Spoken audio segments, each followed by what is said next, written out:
Hi! In my recent video on Catherine Howard and the relationship she had, I talked about how two men she was involved with, Francis Dereham and Thomas Culpeper, were executed at her fall in 1541. However, I didn't mention the fate of the first man she appears to have been involved with, her music teacher Henry Manox. So I received quite a few questions about him. Let me tell you a bit more.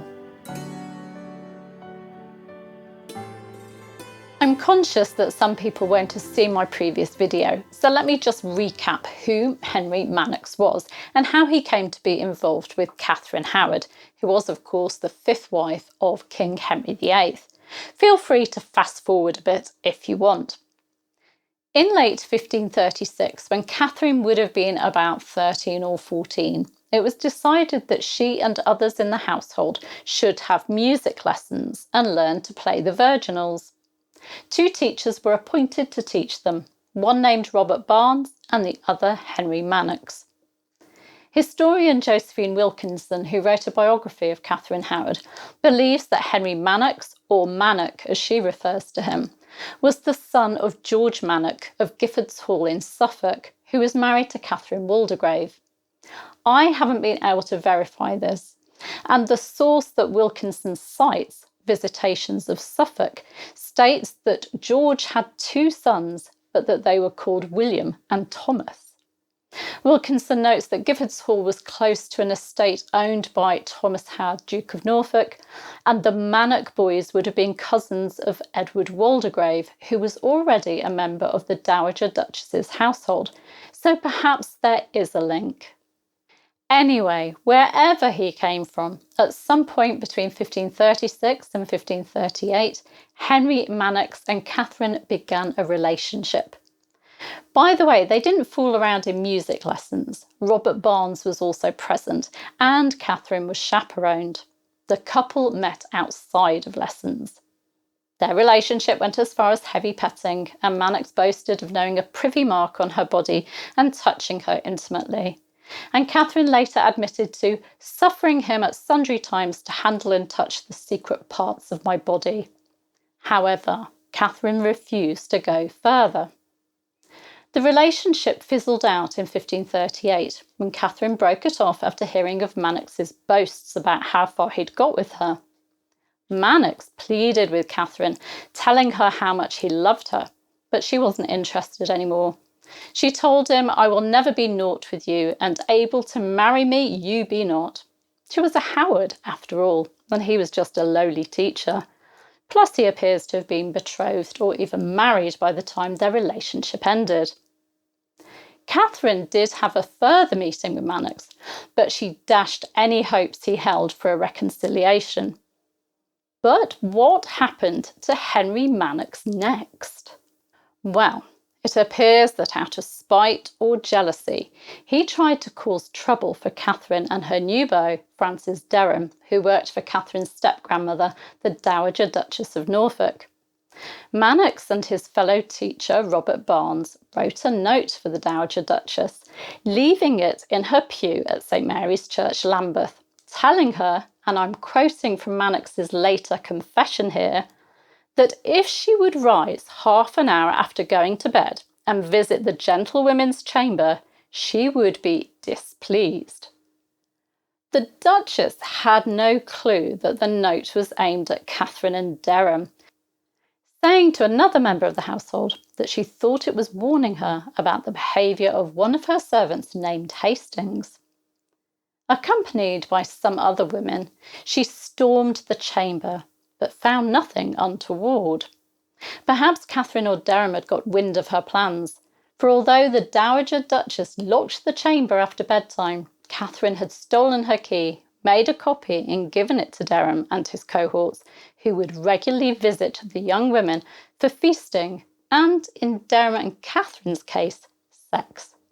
But this time, apparently not.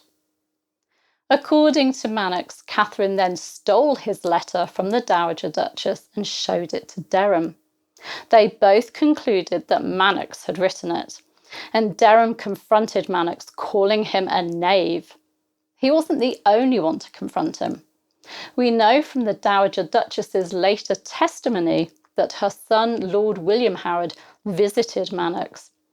According to notes taken at the Dowager Duchess interrogation, Lord William has threatened Manox and railed on him and his wife at their own door ever since the contention between Dereham and Manox for writing the letter laid in my Lady of Norfolk's pew.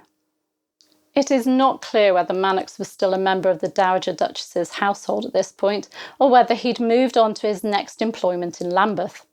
He was still living and working in Lambeth at Catherine's fall in 1541. The investigation into Queen Catherine's past was launched in 1541 after Archbishop Cranmer had been informed of the Queen's past relationships with Manox and Dereham by John Lascelles, brother of Mary Hall, née Lascelles, who'd been in the Dowager Duchess's household with Catherine and who'd been shocked by Catherine's behaviour there.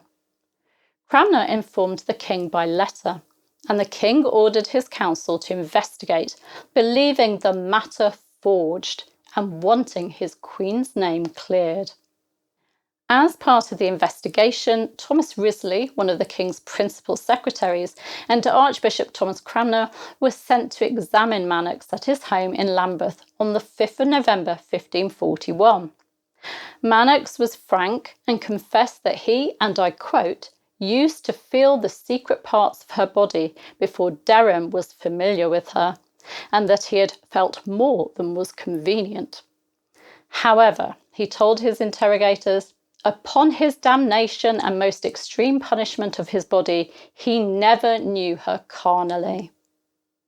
What Manox said was corroborated by other members of the Dowager Duchess's household.